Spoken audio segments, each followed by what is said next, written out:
As a home buyer in today's housing market, you're scrimping and saving every dollar you can to come up with enough money for down payment, closing costs, and everything else that comes along with buying a home. You may have heard about these down payment assistance programs offered through a state or local government that can help you with that down payment, but stop for a second. Before you move forward in thinking that these might be able to help you, I want to go over with you all the hidden pitfalls that I've seen with these down payment assistance programs, so you have all the details and can make an educated decision on whether this is something that you should be pursuing.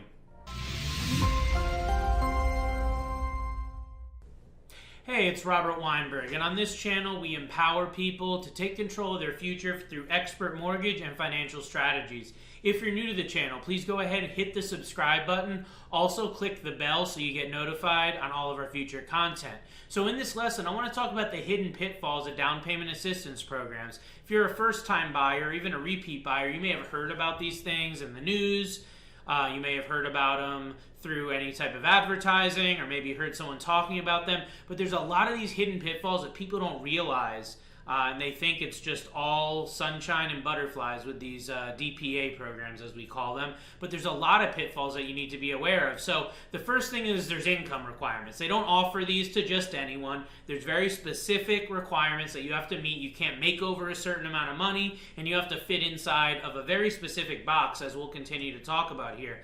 There's also restrictions on the residence. So you can't just buy anywhere you want, any neighborhood. There's typically going to be a specific area or areas that you have to buy in, and they're a lot of the time going to be your underserved areas or areas where they're trying to stimulate house buying. So you can't just get any house. Also, homebuyer education. So they make you go through some education classes. Sometimes they cost, sometimes they don't.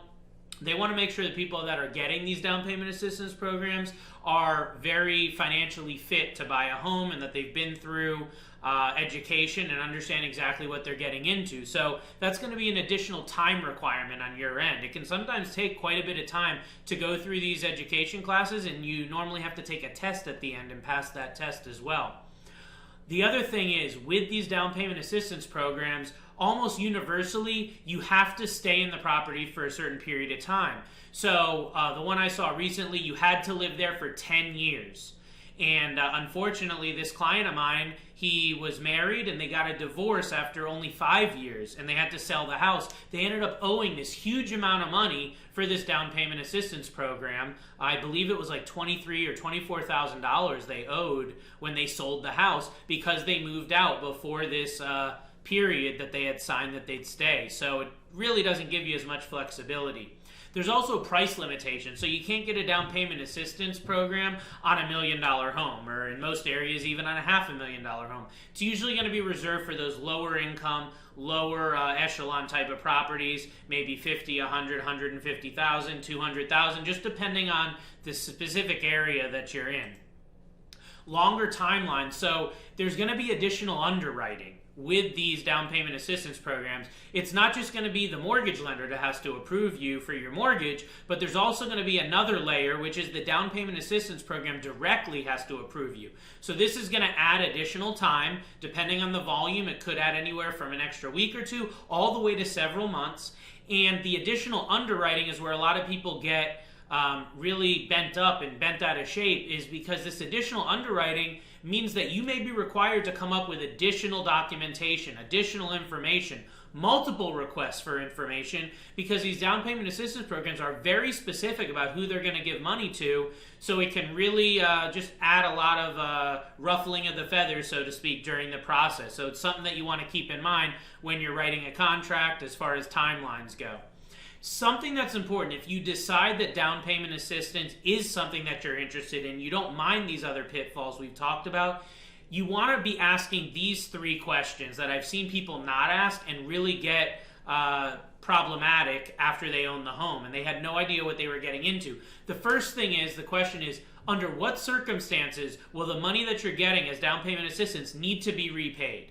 You need to know what are the situations where you're going to need to pay this money back. Because like I said, what if something comes up and you need to move after a couple years unexpectedly? Are you going to owe a bunch of money? And what are the terms of that going to be?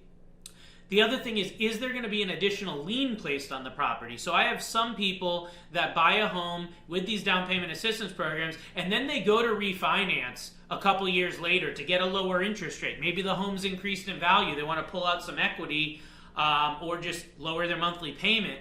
And we realized during the process of refinancing, they actually have another lien on the house they didn't even know about. And I've seen a few different cases where the refinance is ready to close and everything's good. Then that title search and title report comes in, and it shows they've got all this extra money owed on a silent second or an additional lien on the property that they were not even aware of. So it's important you know that up front. And last but not least, what are the restrictions that you're going to have to sell the home or to refinance the home, as we just said?